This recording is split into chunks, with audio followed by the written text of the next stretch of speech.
이제 일본의 전국이 이제 노부나가 짱짱 끝! 이러고 있었단 말이에요. 근데 오다 노부나가를 죽였어. 오다 노부나가의 왼팔이. 그럼 지가 짱 먹는 거예요? 아니잖아. 그리고 나서 등신이 오다 노부나가 죽이더니 도요토미 히데요시한테 3일 천하로 뒤집니다.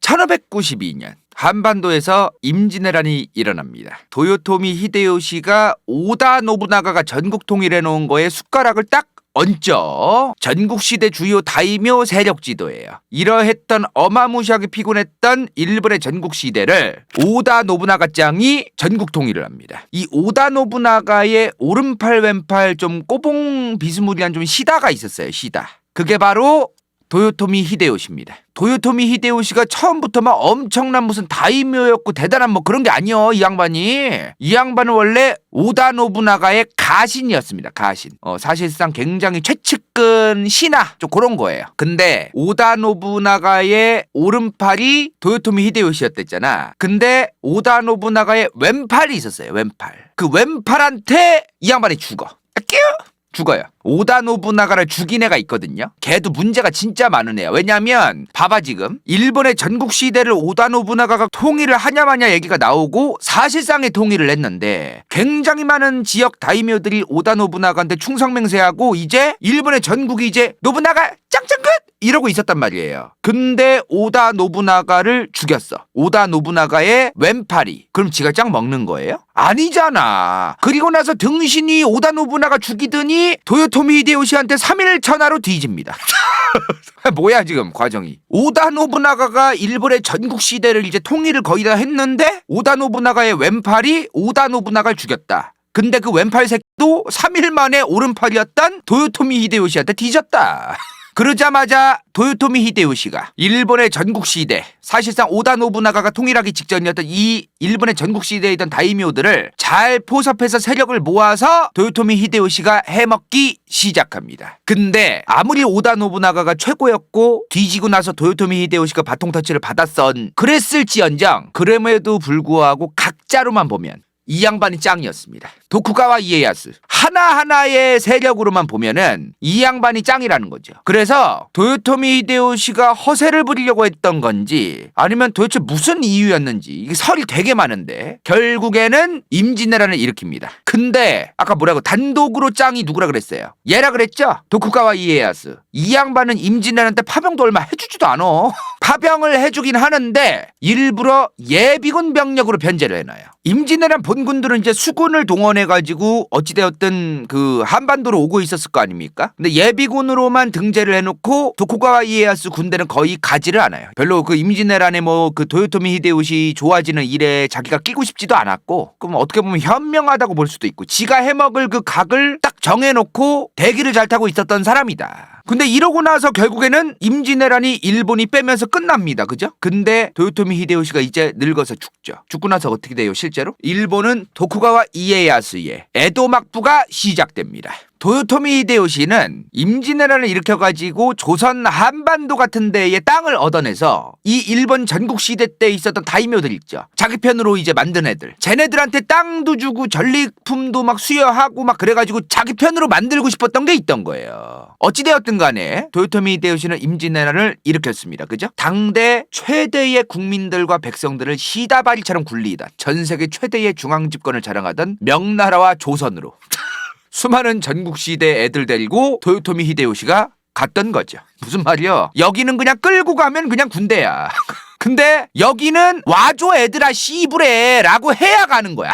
뭔 말인지 이해되세요? 그럼에도 불구하고 근데 일본이 당시 병력이 어마무시하긴 했죠. 전체 병력만 해도 20만이 넘었었어요. 당시에 약 21만 명이 한반도로 들어왔대요. 당시 예비군까지 합하면은 한 40만이 넘는다는 얘기가 있어. 물론 그 예비군은 참전을 잘 안 했던 애들이 많죠. 자, 그렇게 일본이 쳐들어오자 명나라의 신하국가로 되어 있던 조선은 천자의 나라 명나라에게 구원을 요청합니다. 외노무 새끼들이 조선에 쳐들어온다고. 근데 당시 명나라가 좀 바빴어요. 너무 바빴어. 왜? 이거 뭐라고 했어 내가 어제. 북원의 영토로 보면 안 된다 그랬죠. 이거 몽골 산책로 쭉 하고 또 가고, 그리고 여기 있던 애들이 또 쭉 하고서 이 새끼라 뒤져 이 새끼야 내가 누군지 알아 이 새끼야 하면서 또 존나 개판 쳐놓고 또 하고 빼고 이러던 게 바로 북언이었다 당시에. 왔다 갔다 하면서 이제 벌처 컨트롤 했었다. 그래서 명나라가 바빴어. 이 새끼들 조진다고 너무 바쁜 거야. 머리가 아프고 막. 그리고 왜구들이 지금 여기로만 올라오는 게 아니야. 지금 일본이 열로만 올라오는 게 아니라 얘네들 여기서 또 설치고 있었단 말이에요. 그 명나라는 지금 여기서 바빠 여기서 바쁜 거야 지금. 근데 갑자기 얘네가 이제 도와달래 조선이. 그러니까 이제 명나라가 당시에 어떻게 생각을 했냐면 조선아 미안한데 그냥 쇼부파. 우리 좀 바빠 지금. 그냥 일본이랑 좋게 쇼부를 보자. 자 여기서 지금 이 임진왜란을 통해서 당시의 명나라와 조선과 일본의 국제정치적인 입장 차이가 드러나요. 입장 차이가. 자 일단은 이 임진왜란을 뭐라고 하죠? 정유재란 임진왜란이라고 하죠. 근데 명나라에서 뭐라고 부르는지 알아? 만력동정 정외라고 불렀습니다. 만력제께서 동쪽을 토벌하러 가셨다. 정외는 외나라를 치러 가다예요. 뭔가 조선을 도와주러 가다란 느낌이 아니야. 당시 일본은 그냥 조선전쟁이라고 담백하게 지들이 얘기를 해요. 임진왜란 중에 ING 때 이렇게 불렀다는 게 아니라 임진왜란이 끝난 다음에 이렇게 불렀다는 거예요. 지금 임진왜란의 결과가 뭡니까? 승자가 없죠. 뭔가 뭐 조선이 이겼나? 이거 분명하게 뭔가 딱 부러지게 얘기하기 좀 애매한 전쟁이에요 이게. 조선에서는 임진왜란을 어떤 우리가 얘네를 막았다. 저 나쁜 왜구들 왜놈들을 우리가 막았다 이러면서 이 임진왜란 직후부터 애국심과 국뽕의 용도로 이제 국가가 사용하기 시작합니다. 임진왜란의 성격을. 일본은 당시에 이제 도요토미 히데요시가 이 임진왜란 끝나고 나서 뒤지고 나서 어떻게 됐다 그랬어? 도쿠가와 이에야스가 이제 자기가 에도막부를 만들잖아요. 근데 이 사람은 임진왜란에 대해서 어떻게 생각을 했냐면은 도요토미 히데요시 저 병신이 일으킨 전쟁 죄송합니다. 이제 앞으로 함부로 전쟁 안 하겠습니다. 잘 지내봅시다 하면서 자기가 이제 쇼군 되고 그냥 끝내요. 이 사람의 시각은 그랬던 거야. 저 전쟁이 그렇게 이로운 것도 아니었고 좋은 것도 아니었고 도요토미 히데요시가 이 사람의 정적이잖아요 또. 그러니까 저 조선전쟁이라고 부르는 저 임진왜란을 좋게 평가를 할 것도 아니고 그런 게 또 있었던 거예요. 근데 저 전쟁을 막 들먹이면서 도쿠가와 이에야스가 개쩐다고 얘기도 안 하고 있을 때 명나라는 만력제라는 이 전 세계의 천자께서 조봉책봉 관계에 있던 이 조선을 돕고 외놈들을 토벌하러 가셨으므로 이제 해석을 합니다. 그러니까 지들도 솔직한 얘기로 조선이 도와달라고 하고서 이제 그러면서 겸사겸사 온 건데 마치 이 명나라의 천자께서 무지몽매한 이 무식한 외놈들을 토벌하러 가셨다가 이제 좀 되는 거죠. 요새는 역사 교과서가 되게 좋아졌대. 그래서 좀 디테일하게 배운다고 하더라고. 나 때는 그렇게 안 배웠거든.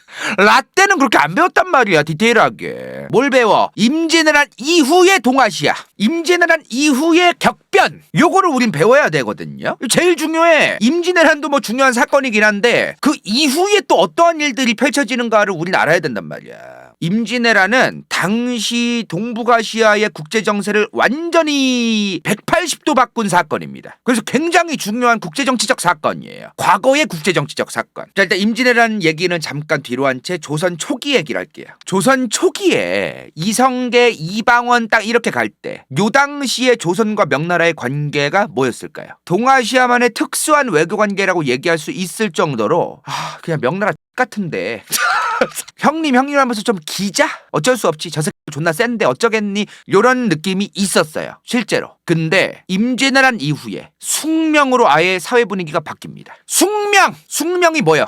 숭상한다 이 말이요. 숭상. 명나라를 숭상한다는 얘기요. 임진왜란을 저 천자의 나라 대국이었던 명나라께서 도와주셔가지고 저 명나라 덕분에 우리가 막았다. 이순신과 그런 위인들을 조선시대 때 굉장히 좋은 사람들이라고 평가를 했지만 어떤 느낌이냐면은 이순신 장군이나 곽재우나 굉장히 그 참 잘하셨잖아요. 다들 열심히 싸워주셨고. 근데 명나라로 딱 덮이는 느낌? 이제 수많은 유교 빨아제끼던 조선의 수많은 관료들이 명나라와 실리적인 외교와 동아시아만의 특수한 외교관계로서 가자는 게 아니라 명나라를 숭상하고 숭배하자는 숭명으로 갑니다. 제가 그래서 동아시아만의 특수한 외교관계를 개 씹쌉소리라고 이미 한 3, 4년 전부터 얘기해온 거예요. 절대로 조선이란 사회를 공부를 하다 보면 그 동아시아만의 특수한 외교관계만으로만 평가해서는 안 되는 게 너무나 많다. 당시에 조선과 명나라가 그렇게 빨고 빨던 유교가 뭐야? 황제는 황제답게, 신하는 신하답게, 천민은 천민답게, 평민은 평민답게. 여기서 끝나면 안 돼. 이렇게 답게 하다 보면 세상의 질서가 잡힌다. 이게 유교예요. 근데 그게 눈에 보인 거야. 우리가 신하국가로서 명나라를 섬겼더니 진짜 임진왜란을 막은 게 된 거야. 진짜. 그러니까 숙명으로 가는 겁니다. 그러니까 그 당시 숙명으로 갔던 이유가 그렇다는 거야. 그래서 한 가지 학문반 빨아제 끼면은 저런 병크가 터지는 겁니다. 여러 가지 학문과 여러 가지 학문을 또 만들어내는 것도 필요한 거잖아요. 세상을 못 읽어요. 세상을 자기들이 원래 배워온 방식대로만 보려고 해요. 딱 하나로만. 자, 결국에 이제 명나라가 망해가고 청나라 여진 들어서는 시대로 돌아가는데 결국에는 이제 저 눈알로만 세상 보다가 남한산성 나와서 왕 머가리 이제 찢어지게 절을 하게 되죠. 자, 당시 임진왜란 때의 명나라 황제가 만력제입니다. 만력제 때 하필이면 명나라 역사상 엄청 큰 전쟁이 3번 일어나요. 임진왜란이 1592년 5월부터 시작되거든요. 근데 이미 명나라는 저 임진왜란에 안중이 없어. 1592년 5월에 임진왜란을 터지는데 그 전에 명나라 장군과 몽골족들이 규합한 반란이 일어납니다. 이게 10월에 가서 종식돼요. 그러니까 명나라가 처음에 조선이 빨리 도와주려 해도 못 간 거지. 이게 이제 정리가 될 쯤 이제 임진왜란을 도와주러 가죠. 근데 임진왜란이 1598년에 끝나죠. 임진왜란이 아직 안 끝났었던 1597년 양응룡의 난이 일어납니다. 명나라도 당시 피곤한 일들이 많았었다는 거죠. 근데 그거 아세요? 만력제가 명나라 역대 황제들 중에 황제 재위 기간이 가장 긴 황제입니다. 근데 가장 일도 안 한 황제입니다. 밥 처먹고 똥 싸고 잠만 자고 일을 안 해, 얘. 일을. 명나라를 망하게 한 장본인이다. 이렇게 좀 평가받는 좀 그런 인물이야, 이 사람들이. 지 몸 아프다는 핑계로 30년 동안 직무 수행을 거부한 황제입니다. 근데 이게 여러 가지 설들이 많아. 진짜로 자기가 몸이 안 좋았을 가능성도 있다. 이렇게 얘기하는 학자들도 있는데 그러진 않았을 것 같아요, 제 생각에는. 이 양반이 뭐 여자 만나고 뭐 하고 이제 그랬던 기록들 찾아보면은 몸뚱아리가 아팠는데 저렇게 놀고 댕긴다고? 그것도 좀 아닐 것 같아가지고 아무튼 간에 어찌되었든 일 더럽게 안 해가지고 왜 그 태종 이방원 같은 것도 보면은 정몽주 같은 사람이 그 왕 궁궐 앞에서 이제 전하 통촉하여 주시옵소서 뭐 이러잖아요. 제발 일 좀 해주시옵소서 하면서 단식하면서 황제 궁 앞에서 이제 신하들이 절하면서 일 좀 해달라고 만력제한테 신하들이 난리였대. 근데도 왜 쿠데타가 안 일어났을까요? 유교 국가였으니까. 유교라는 게 맨 처음에 생길 때부터 국민을 위해 생긴 것도 있기는 있어요. 질서를 위해서 생긴 것도 맞아요. 공자께서 처음에 말하고 맹자가 이제 또 바꿔가지고 말하고 그런 게 정말 국민들과 세상의 어떤 그 전쟁들이 춘추전국 시대 때 빨리 끝나기를 바라는 마음에서 썼던 건 맞아요. 나중 가선 아니죠. 가면 갈수록 유교는 왕과 황제를 위해 변해갑니다. 신하는 신하다워야 되고 황제가 일을 못하는 것도 신하의 잘못이고 지금 유교를 빠는 사람들이 항상 주장하는 게 뭐냐면은 유교는 내용이 그런 게 아니래. 나도 알아. 유교가 실제로는 그렇지 않은 걸 나도 알아. 아는데 그러면 뭐 할 거냐고. 유교를 쓴 인간들 중에 쓴 정권들 중에 동북아시아 역사에서 정말로 애민정신을 가지고 유교를 사용한 인간들이 얼마나 됩니까? 거의 없죠. 명나라가 이제 아까 말한 임진왜란 중간에 있었던 큰 전쟁 3번, 그 3번의 전쟁으로 명나라 국가예산 전체에 몇 년치를 날렸다는 얘기가 있을 정도였습니다. 만력제 이 양반이 살아있을 때 지 죽고 나서 들어갈 무덤 건설에만 800만 냥을 씁니다. 명나라 정부 중앙 황실의 중앙 예산이 1년 예산이 당시 400만 냥이었습니다. 지금 대한민국 1년 예산이 2022년 예산안이 604조거든요. 그거 더블 지 무덤 만드는 데 썼다고 생각해 보세요. 이 양반은 문제가 많은 양반이야. 지 아들 딸 결혼할 때 결혼했으니까 축하해 하면서 1000만 냥 쓰고 정신이 나갔어 이 양반은. 근데요 당시 만력제가 살아 숨쉴 때 저쪽 여진족들이 있었습니다. 이미 진작부터 이 여진족은 명나라랑 조공책봉 관계를 맺고 있었어요. 근데 방법이 좀 특이해. 조공권을 나눠줘요. 조공권을 나눠준다? 이게 뭔 말일까? 황제가 니네 나한테 조공 바쳐. 이건 맞는데 예를 들어 이런 거야. 여기에 부족이 한 10개가 있어. 근데 이 세 부족이 짝 먹었어. 그러면 너네 셋이서 뭉쳐서 만든 그 세력이 조공을 또 나한테 바치도록 해. 여진족들한테 좀 그렇게 했었다는 거죠. 그럼 당시 여진족들이 여러 갈래로 파가 나뉘어져 있었다는 걸 우리는 이해할 수 있죠. 당시 건주여진, 해사여진, 야인여진 이렇게 3개로 나뉘어져 있었다는 거. 근데 건주여진은 어떤 그 세력이 건주여진 전체를 통합시키고 짝 먹고 있었어. 걔가 누군지 아세요? 바로 누르하치입니다. 나중에 청나라 1대 황제가 되죠. 건주 여진 하나를 근데 누르하치가 짝 먹었다고 해서 뭐 이 사람이 뭐 청나라를 바로 세울 수 있고 그런 건 아니죠. 해서 여진, 야인 여진 같은 세력들도 있었으니까 아무리 임진왜란을 겪었고 3번의 난이 있었고 그랬어도 아무리 그래도 명나라가 멀쩡히 있었고 또 조선도 멀쩡히 있었고 또 다른 해서 여진, 야인 여진도 있었는데 누르하치가 건주 여진 하나를 통합했다고 해서 무슨 나라를 세울 건 좀 에바세바 드록바 아닌가? 그거 아세요? 저 학교 다닐 때는 한 번도 들어본 적 없는 얘기예요, 이거. 요즘은 배우는지 모르겠네. 누르하치가 건주여진을 먹었다 그랬어요. 임진왜란이 일어나니까 건주여진의 누르하치가 얘기를 해. 우리 또 명나라와 조선님들 저희가 도와드릴게요.